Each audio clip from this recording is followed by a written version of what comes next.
Most people, when they think about buying a car as special as a Bugatti Veyron, imagine something perfect.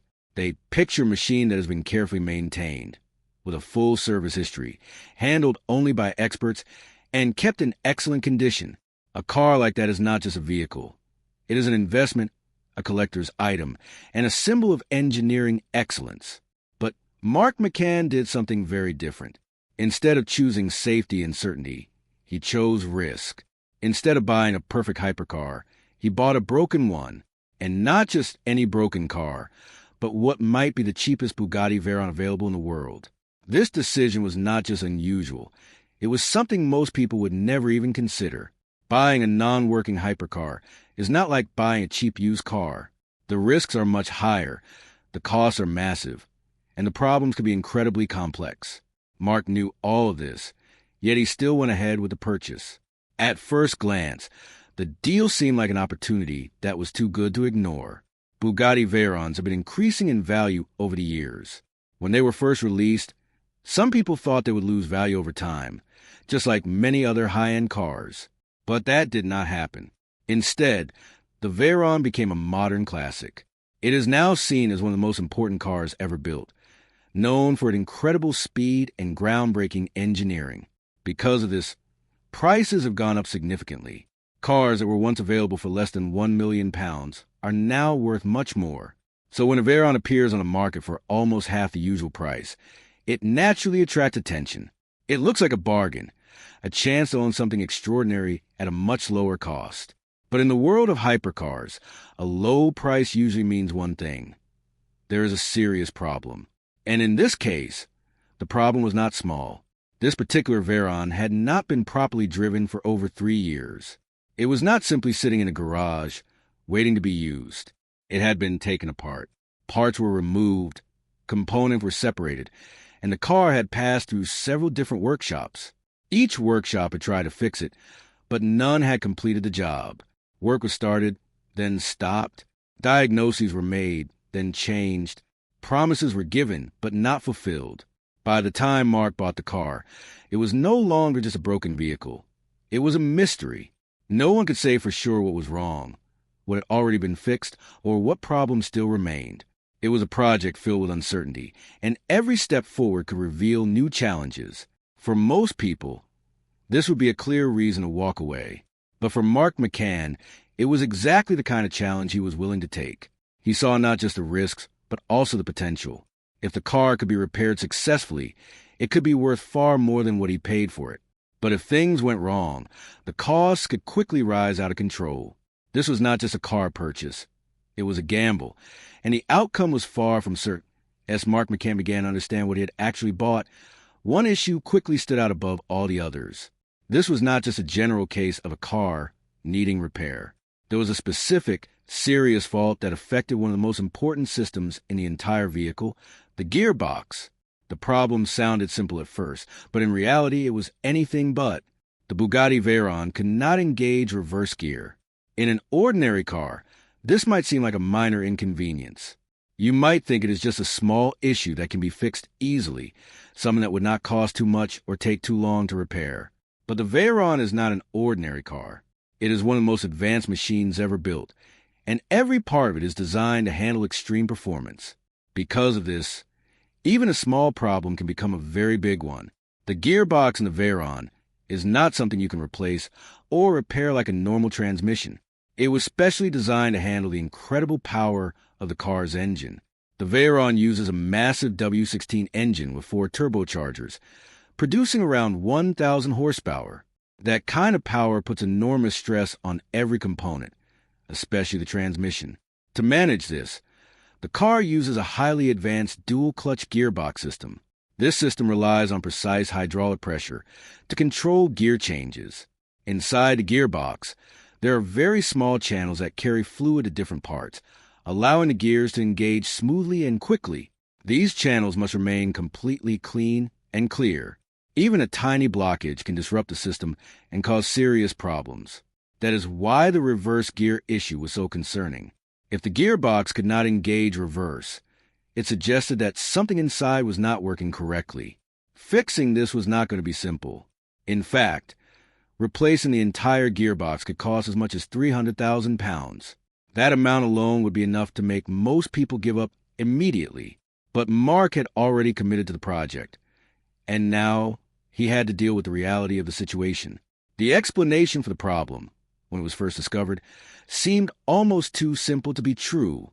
It was believed that the issue started with something called galvanic corrosion. This happens when two different types of metal come into contact with each other over time. In this case, a steel sump plug was fitted into an aluminum gearbox casing. As time passed, the metals reacted with each other and effectively became stuck together. When someone later tried to remove the plug, it would not come out easily. It became stuck so firmly that it had to be drilled out, and that is where things likely went wrong. During the drilling process, tiny pieces of metal, known as swarf, may have fallen into the gearbox. In a normal car, a small amount of debris might not cause immediate failure. But in the Veyron's gearbox, even the smallest particles can be dangerous. These tiny fragments can travel through the hydraulic system and block the narrow channels that control gear movement. If even one of these channels becomes blocked, it can prevent certain gears from working properly. In this case, it appears that reverse gear was the one affected. This turned what seemed like a simple issue into a complex and serious problem. It also raised new questions. How much contamination was inside the gearbox? Had the damage already spread to other components? And most importantly, could it actually be fixed without replacing the entire system? These were questions that did not have easy answers, and solving them required time, expertise, and a lot of patience as the investigation into Bugatti Veyron's gearbox continued.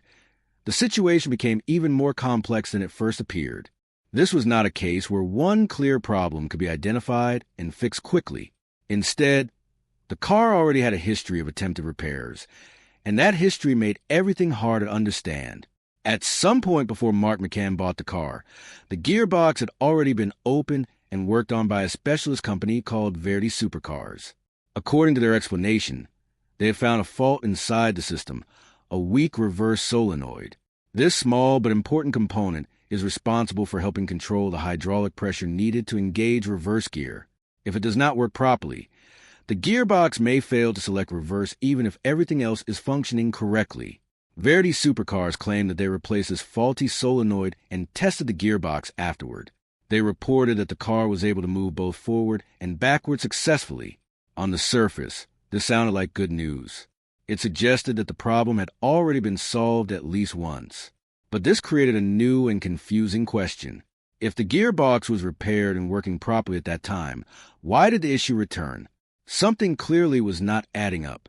There were a few possible explanations. One possibility was that the contamination from the metal fragments had never been fully cleaned out. Even if the gearbox worked for a short time, leftover debris could have continued to move through the system, eventually blocking the hydraulic channels again. Another possibility was that a different component failed later, creating a new issue that looked similar to the original one.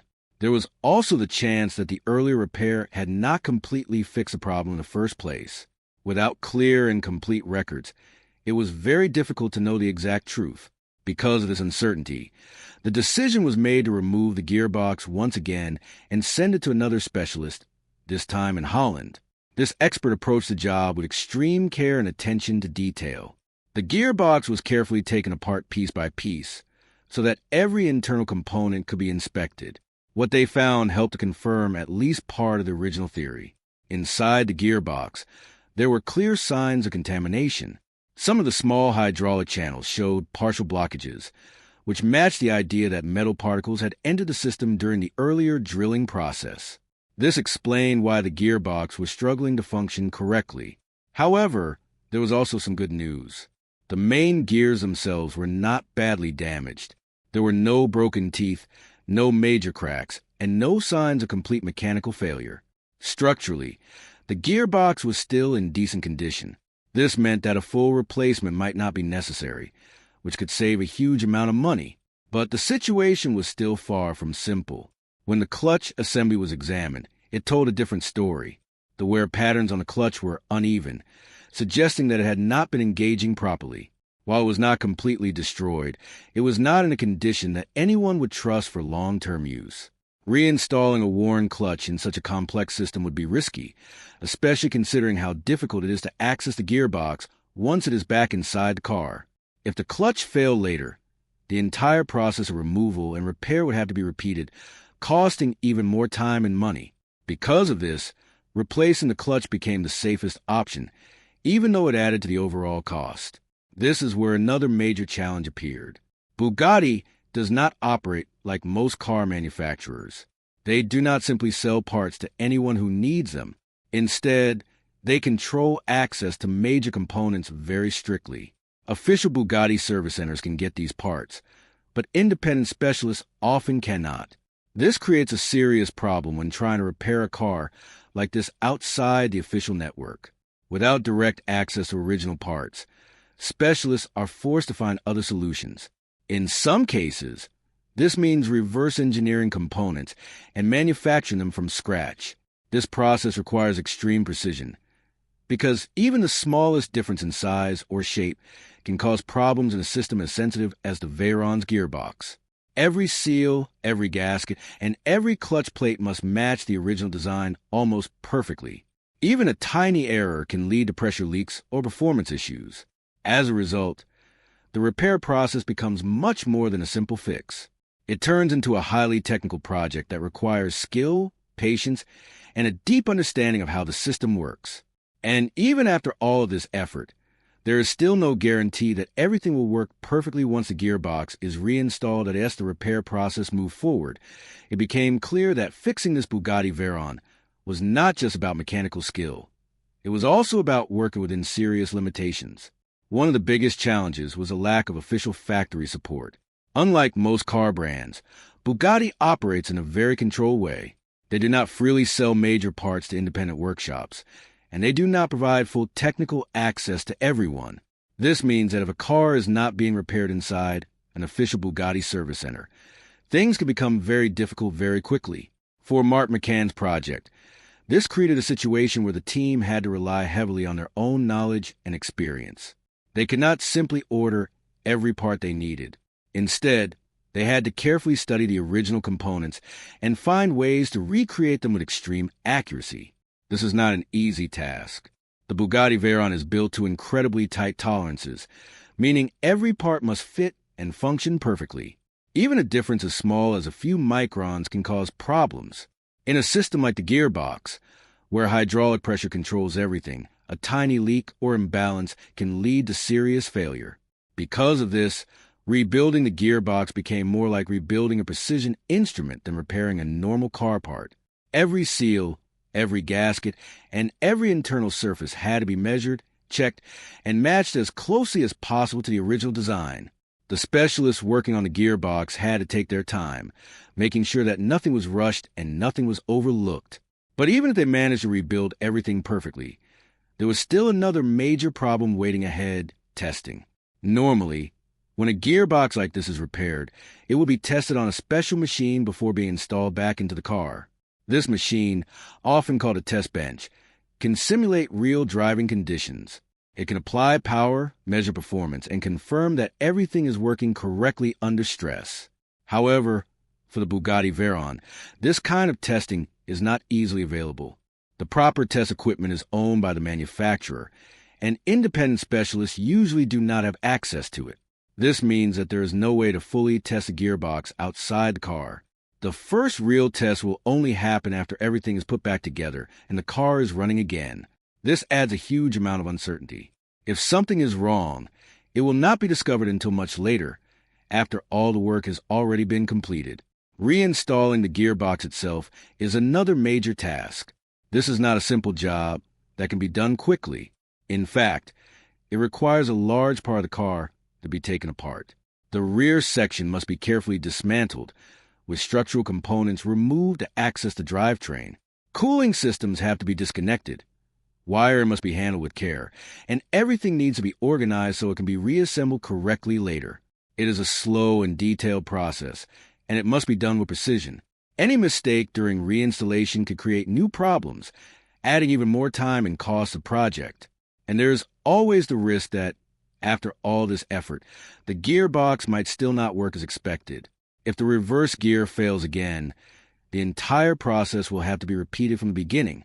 This would mean removing the gearbox once more, reopening it, diagnosing the issue, and going through the repair process again. The time, effort, and money involved in such a scenario are significant. Even though the current estimated cost for completing the rebuild, around £10,000 to £20,000, may seem reasonable compared to full replacement cost, it is still part of a much larger financial picture. By this point, Mark McCann already has close to £1 million invested in the car. This includes a purchase price, transport, storage, diagnostics, and all the work done so far. The costs have added up slowly over time, but together they represent a massive investment. And the reality is that the gearbox may not be the only problem. A car like the Veyron, especially one that has been sitting in use for years, can develop many hidden issues. Hydraulic lines can weaken or leak. Electronic systems can suffer from corrosion, and software systems may not function correctly if they have been disconnected or improperly handled. The cooling system, which is already very complex, can also develop faults that are not immediately visible. All of these risks mean that even after the gearbox is repaired, there is still no guarantee that the car will perform perfectly. Every step forward could reveal another challenge, and each challenge brings its own cost and uncertainty. This is what makes a project so difficult, but also what makes it so interesting. Even as the gearbox rebuild moves close to completion, there's another major question hanging over the entire project: the condition of the engine. The Bugatti Veyron's engine is not just any engine. It is one of the most complex and powerful engines ever put into a production car. This W16 engine, with 4 turbochargers, is designed to produce an incredible amount of power, and it does so with extreme precision. But like any advanced machine, it depends on proper maintenance and regular use to stay in good condition. In this case, the car has been sitting in use for years, and that creates a whole new set of risks. When an engine remains inactive for a long time, many of its internal components can begin to degrade. Oil that once protected moving parts may have settled or broken down. Seals that were once flexible can become hard and brittle. Fuel left inside the system can start to break down and leave behind residue, which can block injectors or reduce performance. Turbochargers, which spin at very high speeds, rely heavily on proper lubrication. If they are not properly prepared before start, they could suffer damage almost immediately. This means that starting the engine after such a long period is not something that can be done casually. It requires careful preparation, including checking fluids, inspecting components, and making sure everything is ready to handle the stress. Even then, there is always a level of uncertainty. A single weak component could fail and create a chain reaction of problems. This is what makes the situation so tense. The gearbox may be one of the main issues, but it is not the only one. The entire car is a system where every part depends on the others. Fixing one problem does not guarantee overall success. However, despite all these risks, there is still a strong reason why Mark McCann decided to take on this project. The potential reward is significant. A fully working Bugatti Veyron is not just a car, it is a piece of history.